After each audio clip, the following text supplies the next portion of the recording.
Alrighty, folks, we are back playing Criminal Case The Conspiracy, the saddest of all keys. We are going on to chapter number 2, where Ian Devine was found bleeding out on his eyes and ears and was killed by sound frequency. It's got to be the most disgusting thing ever. We're heading on to chapter number 2. This may be one of the weirdest murders I ever had to deal with, Jacob. Someone liquefied the brain of a rock singer, Ian Devine, with special sound frequency. Have you ever heard of that before? I haven't. So far, those close to the victim, like his manager and his favorite roadie, are upset, and Jacob, some crazy woman at the food cart outside the arena, is causing a ruckus.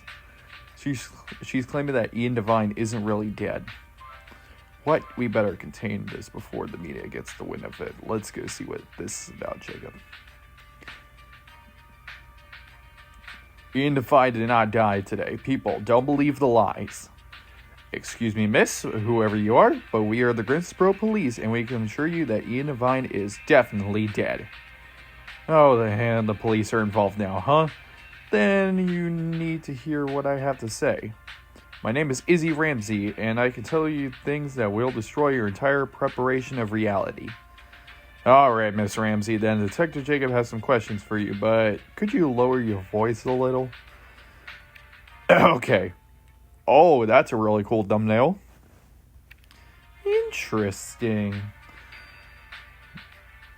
Okay. Izzy Ramsey? Conspiracy theorist. Listen, Detective Jacob, that body you found, that is not the body of the real Ian Devine. The real Ian Devine died in 1969. So, you're convinced Ian Devine didn't die today because he was already dead? He was the victim of a bizarre boating accident off the Isle of Wight. But the government didn't want anyone to know. Oh, why exactly would any government anywhere try to hide something like that? I'm still working that part out. All I can tell you is that the man who died today was only pretending to be Ian Devine. Whoever it was that you took the morgue today, they killed him because it was getting too close to the truth. Okay, sure. Take your theory under advisement. Great. Conspiracy theorist is just what we needed. But you're right, Jacob. Looking outside the concert venue for any clues may help us with the investigation. Not off to a bad start right there, but okay. They did give us a lead to our next location, the concert venue. As you can see, I've been grinding on stars. Yesterday, during my brother's birthday, I actually did record all of this on my brother's birthday, so yep. Peace symbol, pink box, that's probably going to be something. That was not there in the bonus. Banana peel, duct tape. Dirty CD case, wallet. Honestly surprised the wallet was not part of as a clue. Interesting. That box was apparently a gift for the victim. Maybe you should have a look inside, Jacob. And that might be the CD by the hinge. I can't tell with that stuff all over it. Let's gather it up. Okay. I am genuinely surprised that chapter 1 was quick. Like, literally quick. Oh, God.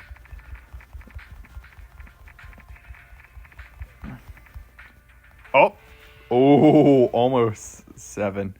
But managed to actually do it in 8 seconds. Whoa, Jacob, you found fuzzy pink handcuffs in that gift box for the victim? Looks like they were property of one Rose Sweet. At least according to the engraved name. Seems that Rose Sweet was rather intimate with Ian Devine. We better find her and have a chat with about that. I'm guessing that Rose could be a clue.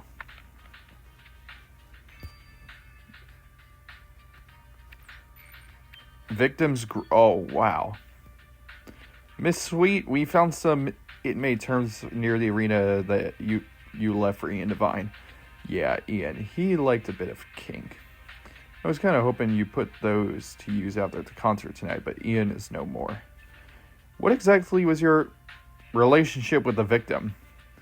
Oh, Ian and I go way back. Meet him on the Hedge Tour in 1975. We had a lot of fun. When I heard that the band was kicking off a reunion concert, I decided to catch up with an old friend. Know what I mean? Love?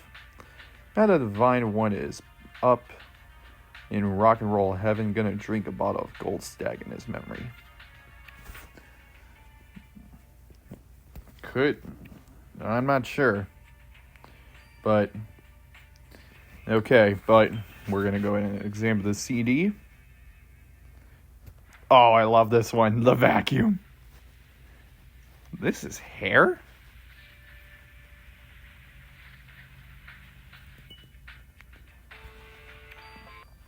Well, Jacob, now that you cleared off the hair of that CD, we can see what it's about. I thought this would be a CD from the Henge, but it turns out to be a self-hypnotist CD to cure claustrophobia. Wait, you're right. The killer has claustrophobia? This could be their CD. Here you collected from the CD could tell us something useful. Let's get it to the lab. So it's either going to be Rupert or Amir. 12 hours, but it's Amir. Interesting. But we'll get... Okay, I'll see you guys in 12 hours. This is Galaxy Nail 2025. Over and out.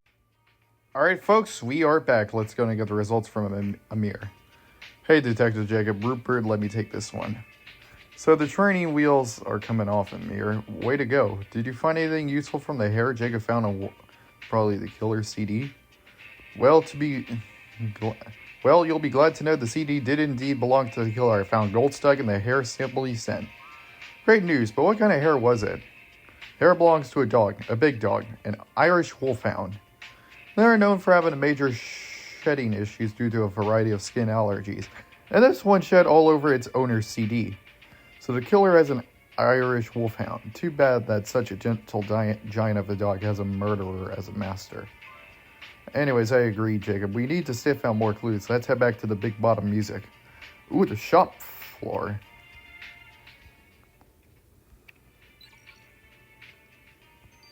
Okay. It's gonna be... I'm not sure, but let's go.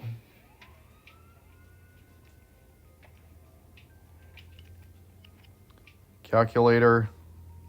Torn teddy bear is obviously going to be a clue.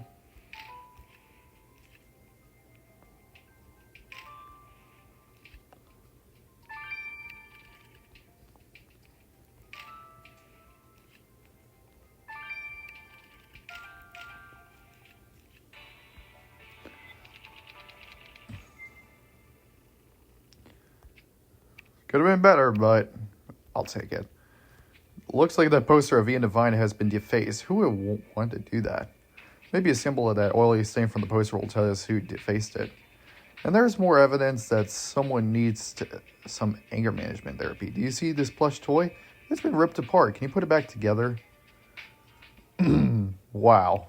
A torn teddy bear is really messed up.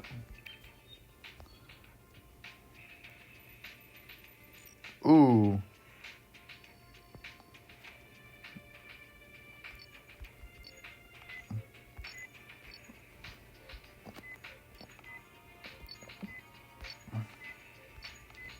This is harder than I expected.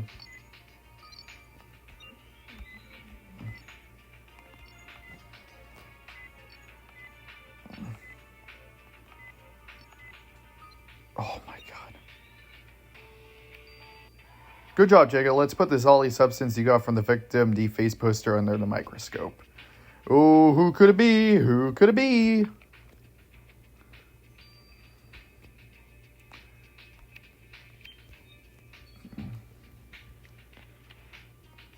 Ooh, wow.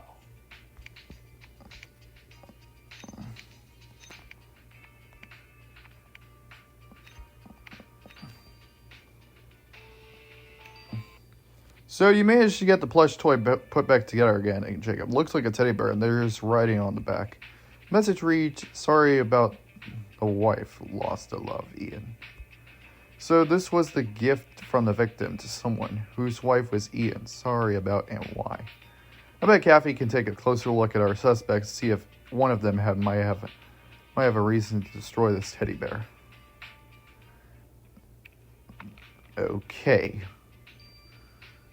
Let's do this. 12 hours. In the meantime, we'll see what this is.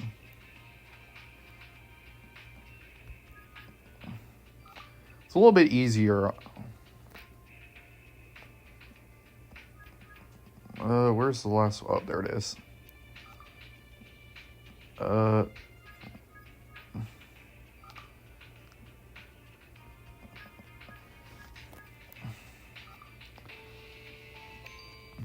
So the oil from the victim's defaced poster was a special concoction for bass guitars. I don't know how to say that. Who knew bass guitars needed so much tending? Musicians are so intense, Jacob. You're right. We do know a bass player. So did Boris Chiswick leave that oil on the poster while defacing it? Well, you better find Chiswick again to get a clearer picture. I highly doubt it's him because I'm a bass player as well. Although it would be sad if he was the killer. Mr. Chiswick, we found this artwork at the music store. Do you deface that poster of Ian Devine? Didn't think you'd find that. Well, let's just say that over the years, Ian and I had a long-standing disagreement. He always wanted me to turn down my bass, so I was too loud and that I couldn't hear himself on stage. That seems like a somewhat reasonable request, Mr. Chiswick. It's not reasonable. He threatened to fire me at our rehearsal. I almost downed a whole bottle of Gold Stag after that. I mean, fire me. The Henge isn't the Henge without my sound. I provide all the right overtones, all the right frequencies. I hope for your sake that you didn't turn your sound into a weapon. That could be the strongest motive, but at the same time, it couldn't. Alright guys, see you guys in 12 hours, but I will get some starters along the way. This is Galaxy Nail 2025, over and out. Alright folks, we are back. Let's go and get the results from Kathy. Hey Jacob, Alex is such a big fan of the Henge. When I told him about this investigation, he dropped his phone. He's pretty sad. I'm sure I'll be treated to hearing the entire body of work starting tonight. Ian Devine was like a household rock god. Speaking of Mr. Devine, Kathy, any idea who sent Ian the teddy bear to? It's a pretty sad story. I looked into all the suspects and it turns out that Tank's wife passed away recently. So you're saying that the message was about Ian Devine extending condolences concerning Tank's late wife? That's informal. Oh, rest in peace, Tank's wife.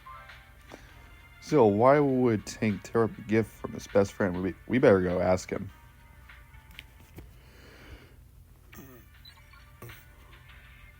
As of recording this video, it is 7 in the morning. That's why I've been yawning. Detective Jacob, have you gotten any closer to find my best mate's killer? We're following every lead, Tank, including a torn up teddy bear we found in the Big Bottom Music. Why would you tear up a present your best friend gave you in sympathy for your loss of your wife? Because I didn't need sympathy. I needed money. I'm up to my neck in debt from the hospital bills my Emma had before she passed, so I asked Ian for a little financial help. He's rolling in money. But all the bloody he gave me was a teddy bear. A teddy bear? How's that supposed to help me now that I'm a single dad? Debt collectors are closing in on me so much that my claustrophobia kicked me up again. I was so angry I got drunk on a Gold Stag and gave the gift to my Irish wolfhound. I let him rip it up. Better than ripping Ian up. Sorry, Jacob. This case is stressing me out and I really need a sec. You know how I am. You're right, there's no time to chow down. Back to business. But we found out that Ian Devine wasn't as well as low as we thought. But would any of the suspects have killed him? Turns out Boris wasn't glad to be back on the road with the victim because they had disagreements over the band's sound. And Tank feels that Devine betrayed their friendship by refusing to help out with Tank's death. This rockstar business really is my scene, Jacob, and no, that growl was my stomach, Jacob. It's an Irish wolfhound. Nice doggy. Good doggy. Do you want the rest of my hot dog? Okay, for a second there, I thought it was going to be like a crowd of people for the rock concert. In the meantime, we will see you in Chapter 3, this Galaxy Nail 2025. Over and out.